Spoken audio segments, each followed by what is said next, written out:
You're listening to Talking Law, the podcast where business owners just like you discover how to avoid legal landmines and build value using smart legal tips.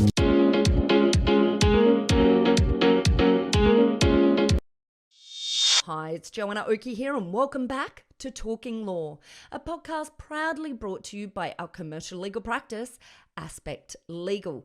Now, today we're talking to Ali Kitinas, believed to be Australia's youngest CEO. Ali started her first business at the age of 11, can you believe it?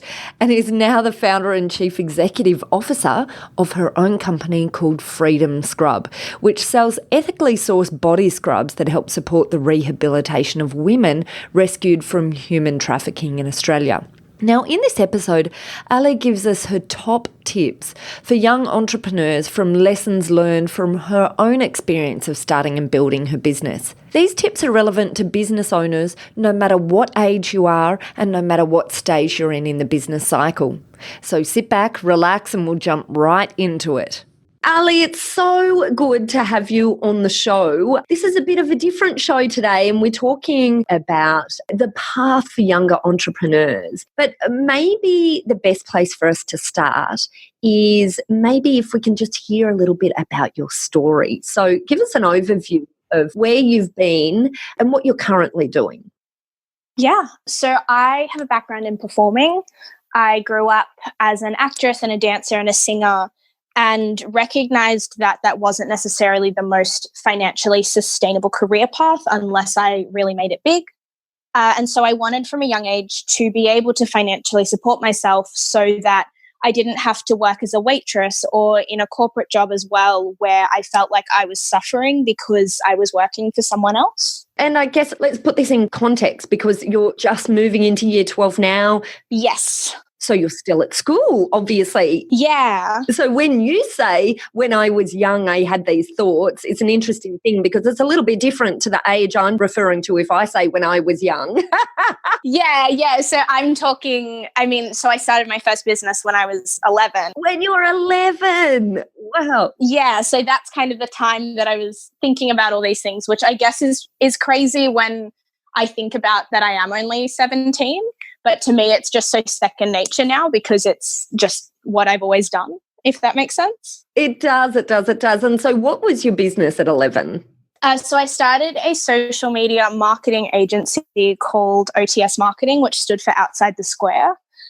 So being young and constantly on social media, I had a lot of my mum's work colleagues coming to ask me, how do I set up an Instagram account? What should I be doing? I know I need to use it for my business, but I'm not quite sure how to. And a lot of these people didn't have the financial capability to go out to a larger agency that were charging even like a couple $100 a month. They just didn't have the budget because they were startups. So I recognized that I'm young, I know how to use these platforms, and because of my age, I can charge less. So I really hit that niche of people that can't really afford to go out to a larger agency, but also really need to know how to use this or need someone to do it for them because they just don't have the time. So did you say age 11? At age 11, you set up the social media marketing business? Yes. And so at that point, it was you providing these services to these businesses or individuals? Yeah. And then did you then get to the point where you employed people or engaged people to do work with you or for you? Well, it was mostly me for most of the time. And then when things did get a little bit bigger, I actually got the chance to employ my mum and let her work for me and work with me. That's brilliant. Because she wasn't working in a corporate job at the time, was doing things on her own as well. And it was just a really great fit. And then as other things started to evolve and new opportunities came up, and I ended up starting my business that I have now, Freedom Scrub, which I'm still working on, it was just easier for us to be a smaller team, if that makes sense. It was within our capabilities, and it just made sense. I think many of our listeners would agree that certainly smaller team is in many respects much easier. Yeah, it's definitely easier to manage. And yeah, that's right. It's helpful when you know that your teammate as well as I do, because it's mum. Yeah. but it's quite funny. We often get asked a lot of the time about the dynamics of our relationship when it's business versus when it's not business, which is very interesting to negotiate. I can imagine. Absolutely. And so you said you moved from your social media business into your current business, Freedom Scrub. Yes. Maybe if you can tell us a little about Freedom Scrub and what made you move into that. Yeah, so at Freedom Scrub, we make ethical body scrubs with a slavery-free supply chain. And for every scrub that we sell, we help support the rehabilitation of women rescued from human trafficking in Australia. So ever since I could talk, really, when I started to learn about the inequalities that were going on in our world, I saw homelessness in Sydney. I learned about the issue of poverty that we have in the world. I was always very drawn to giving back. And once I started my business, I started to see so many other businesses popping up that were social enterprises, that had a social cause and that had the opportunity to make an impact in the world, as well as be a sustainable business that helps their owners survive and pay for things. And, they get the best of both worlds, because they can have a business and be doing amazing things from that perspective, but also be making an impact in the world, which was always something that was so critical to who I was. And so in October 2015, I visited a city in India called Kolkata. That is actually one of the most dangerous cities in the world for young girls because of the issue of human trafficking. And I was 15 at the time, so I was meeting girls my age that had essentially had their whole lives, their whole futures taken away from them because they didn't have the same opportunities that I did. And I made it my mission to use the platform that I have, even just because I was born in Australia, because I am slightly more fortunate than them by chance, to use that platform that I was given to, do whatever I could to help them and to make their lives better, but also to give them the voice that was taken away from them because they weren't as lucky as I was to be born in Australia. That's amazing. And so how old were you when you started this Freedom Scrub business? Yeah, so I was 15 when I went to India, and then I started shortly after that. So I went in October of 2015, and then the beginning of 2016 is when I started Freedom Scrub. And that was because I learnt that human trafficking was something that was actually happening in Australia. And I met an organisation which is now my charity partner, the Freedom Hub. They're based in Sydney and now the Gold Coast. And they actually have a survivor school where they educate women that are rescued from trafficking. And it was just a really great fit in terms of what I wanted to do and the message that they had. Look, this is not perhaps strictly relevant to the Talking Law podcast as a whole, but I have to talk about this a little bit more. I can't believe that. So there's trafficking here in Australia, is that right? Yeah, so it's less well known, and a lot of people are really shocked when they hear that it is. Absolutely. Obviously, to the level that it happens in other countries, we're not super high up in terms of the Global Slavery Index, which is a release of statistics every year regarding slavery in the world. But we do still have shockingly high numbers. I believe in 2016, it was 40,000 known cases of trafficking. And a lot of them actually don't even go forward in the legal sense because victims don't feel comfortable speaking up, but also there's not a lot of support in place for when they do. That's incredible. Gosh, I just can't believe it. So firstly, we'll put a link through to the Freedom Hub. So if you're listening to this and this shocks you as much as it shocks me, you can go along to the Freedom Hub and check out what they're doing. It's also, from a legal perspective, it's also a very interesting time for slavery because Australia has just had our Federal Modern Slavery Act passed. I was actually in Parliament when it was being read in the Senate. So we now actually have a new law that's being put in place where businesses that are making, I believe it's over, I wouldn't know the exact number, but it's for larger scale businesses, and then smaller businesses have the option to opt in as well. But they have to basically be completely transparent in terms of where their products are being manufactured, all of their fair work wages that are in place to make sure that they are being held accountable and that there is no slavery in their supply chain. So definitely something that if you are interested in it, it would be great to have a look at as well. Wow, that's amazing. I think what we'll do, Ali, is we will have a specific podcast where you and I can talk about that exact legislation, because I think this is really important legislation, and you give us a real depth, I guess, in the point of view in terms of why the legislation has been brought in and the real human side of the background to the legislation. Yeah. Because let's face it, red tape legislation for businesses is often considered a bit boring, but this subject is grounded in some really deep human issues, I guess, right? Yeah, I think the concept of slavery is something that everyone knows about, but they don't really know how it works in our modern context. And so a lot of people, it just gets swept under the rug and they don't think about it. So it's really great to see that the conversation is being opened up on such a larger scale because it's being spoken about in our government, but also because businesses are now actually being held accountable, which is something that we haven't had in place before. And so the relevance, I guess, for our listeners, as well as, you know, the really interesting human stories behind what we're talking about at the moment, is also the practical side of understanding what this new legislation means to them, or them as a supplier potentially to large corporations.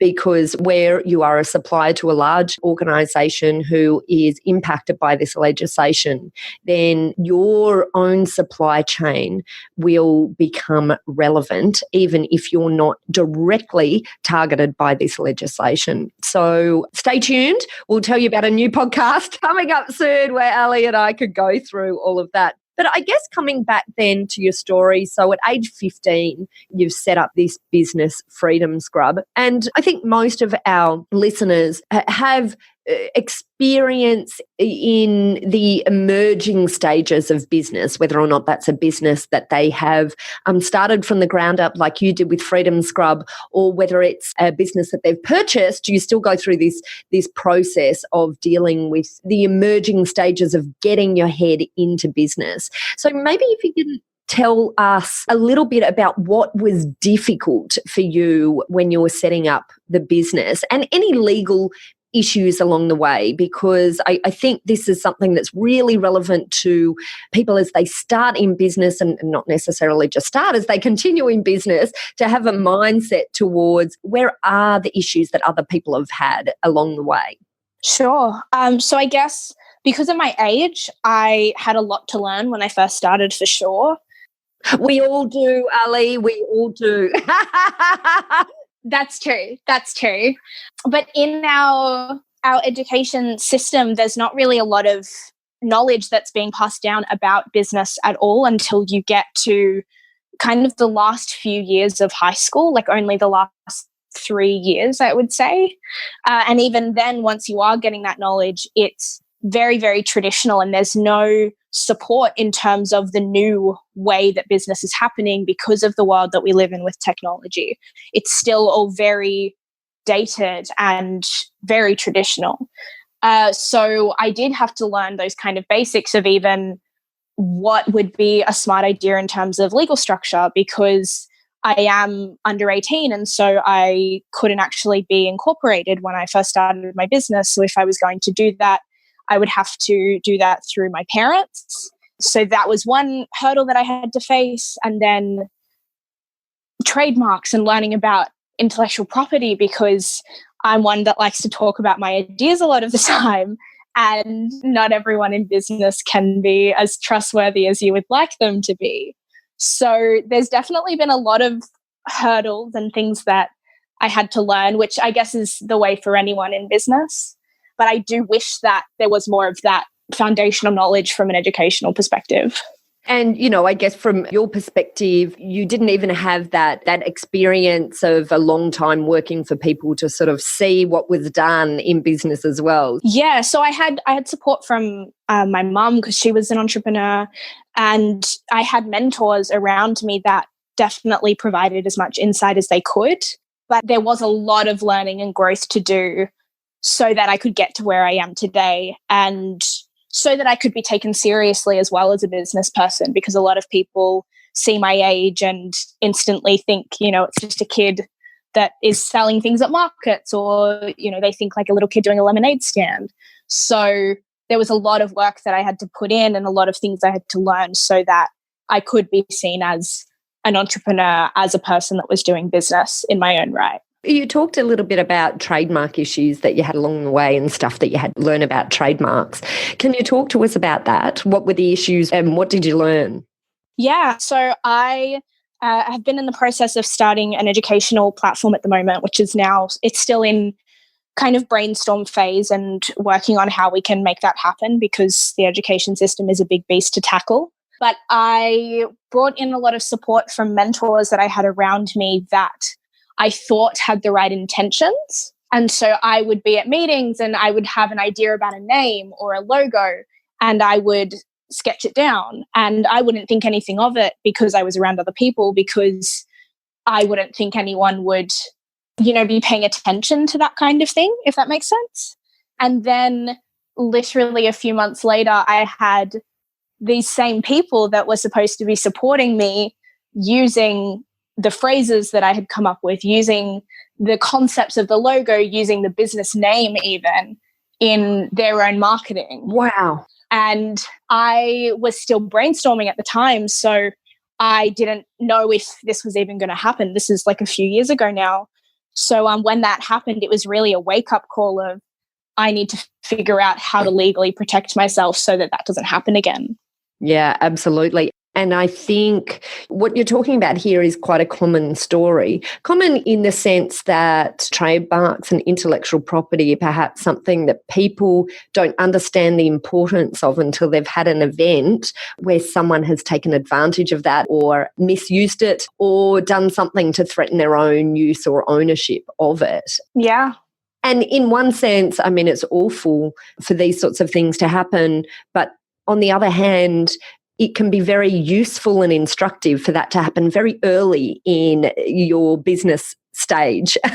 Yeah, for sure. Because it gives you the information and the understanding so you can bounce back and do things differently moving forward. Yeah, and I now have that knowledge that I can support other people with what I want to do. A big aspect of my message is helping other young people pursue their dreams.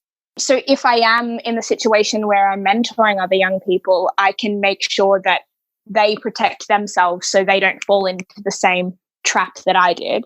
Yeah. And so what is that advice? So what's the advice that you give people that you work with now, or yourself? What do you do now yourself that's different to what you did before? Well, the first most important thing is talk to a lawyer. If you have an idea, if you're setting something up, go get the advice in the first place. Make sure that every decision that you're making is informed by the right people and the people that actually know what they're talking about in that area. And also make sure that you do your own research too, so that you know that in every possible way you're covered and that you're in the best possible situation to move forward. That's a really good point that you make there. I think some people, when dealing with lawyers, feel that they might be in this situation where the lawyer has all the power, and will just tell them what to do. Some lawyers, we generally do this as a matter of course. We bring our clients along with them and we teach them along the way so that they understand why we're talking about what we're talking about in terms of protection. But if you're dealing with a lawyer where that doesn't happen, then it's about asking the questions and not feeling that you can't ask those questions, because it's important to be empowered as an individual that's receiving the advice to understand it completely.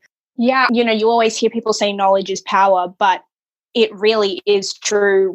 So you obviously had these questions about structure and these IP issues. And it's fascinating as you talk, Ali, because obviously you started business at a very young age, but the phases that I can see you've clearly gone through are just so representative of the phases that businesses go through no matter what age their owners are, or experience indeed, because structure is one of those fundamental issues. And whilst you were approaching structure from the perspective or the concern about your age in being able to be a director and an owner of the business. You know, structure is still relevant for people who are over 18 because there's tax considerations and flexibility considerations with a business that need to be considered in line with a structure that's chosen for the business. And as well on the IP side, no matter what size your business is, no matter how small or large, intellectual property considerations and issues will crop up with your business, whoever you are, from time to time. So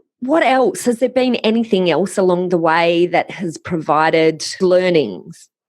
I think that the biggest lesson I've learned along the way is just to go for it. I know that that's probably a little cliche or a little cheesy, but every time I've come across like one of my biggest challenges, it's because I didn't trust my instinct when I should have.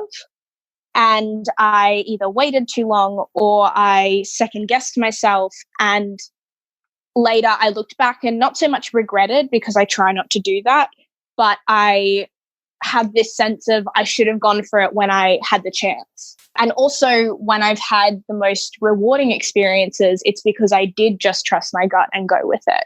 I mean, it's not so much a legal lesson that I've learned, but I think it's just as important because so many people get caught up in themselves and in their own thoughts and self-doubts, and they don't take the chance on the things that matter at any age, whether they're young or experienced or, you know, retiring even. I've seen so many people that haven't taken the chance when they think they should have, and then they've regretted it later on in life.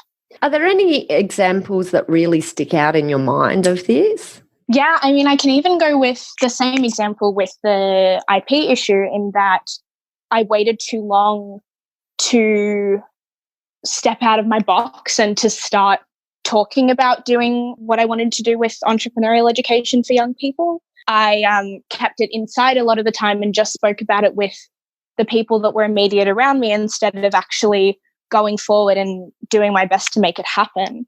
And so a lot of other businesses kind of similar in terms of the aim of them popped up, but the difference was they don't have the same perspective, in that, you know, they jumped on the bandwagon because they were working with a young entrepreneur or something like that. And so I still have the opportunity to do what I want to do and do it right. But I do wonder, had I done it sooner, what would be different, if that makes sense. Yeah. So I guess you're saying taking an idea that you think maybe has legs and then going out and really putting your energy behind it before others do. Yeah, and it might not even be in a big sense in terms of a whole other business. It might just be a new project to work on or something like that. But a lot of the time, in no matter what aspect it is, if you don't jump on the opportunity soon, the opportunity is there for someone else. Yeah, interesting. Yeah, and I guess that's particularly so for intellectual property, that in many senses is all about the first to market with it. Yeah. Fabulous. Okay, look, today's discussion has been absolutely fabulous, Ali. Thank you for sharing all of your messages and the information about your story. We are definitely going to have you back to talk about this new legislation that's hit, and we'll talk about the impact and the reason behind it. Amazing. I look forward to it. But in the meantime, if people want to contact you, Ali, how do they do that? So you can head to our website and reach out to us through there from a business perspective, and you can learn more about what we do at Freedom Scrub. You're also welcome to connect with me on social media. All my handles are just my name, Ali Kitinas, or even shoot me an email if you would like to. Again, it's just my name, alikitinas@gmail.com. Brilliant. Okay, and your website is www.freedomscrub.com. So if anyone is interested in purchasing any of your fabulous Freedom Scrubs, they should head to that website. And we'll put links in our show notes, as always, to each of those things, the website for Freedom Scrub and the direct connection to Ali herself. Ali, thank you so much, and I'm really looking forward to having you on again. Thank you for having me.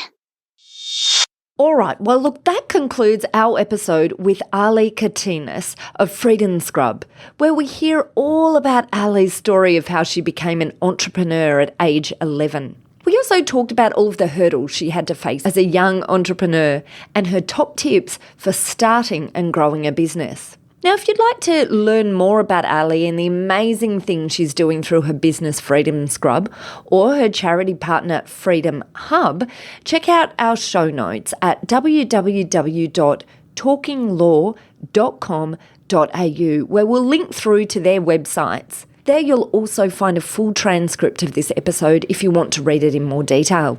Well, look, I hope you enjoyed what you heard today. If you did, please head over to Apple Podcasts or your other favourite podcast player. Look out for Talking Law and just hit the subscribe button to get notifications straight to your phone whenever a new episode is out. Thanks again for listening in. This has been Joanna Oakey and Talking Law, a podcast proudly brought to you by our commercial legal practice, Aspect Legal. See you next time.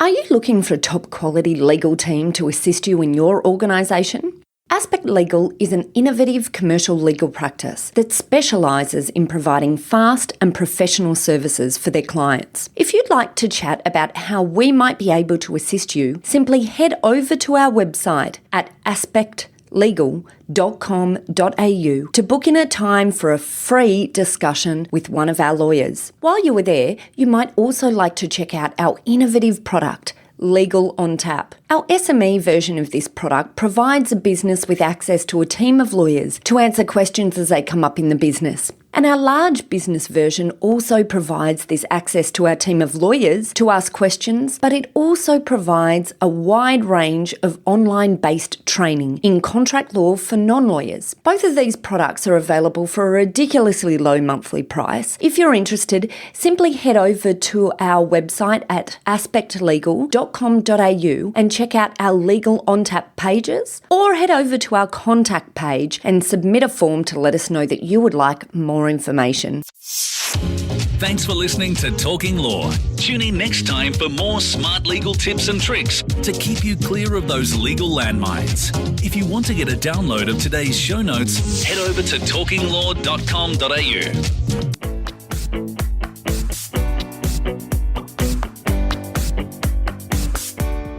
Are you looking for a top quality legal team to assist you in your organisation? Aspect Legal is an innovative commercial legal practice that specialises in providing fast and professional services for their clients. If you'd like to chat about how we might be able to assist you, simply head over to our website at aspectlegal.com.au to book in a time for a free discussion with one of our lawyers.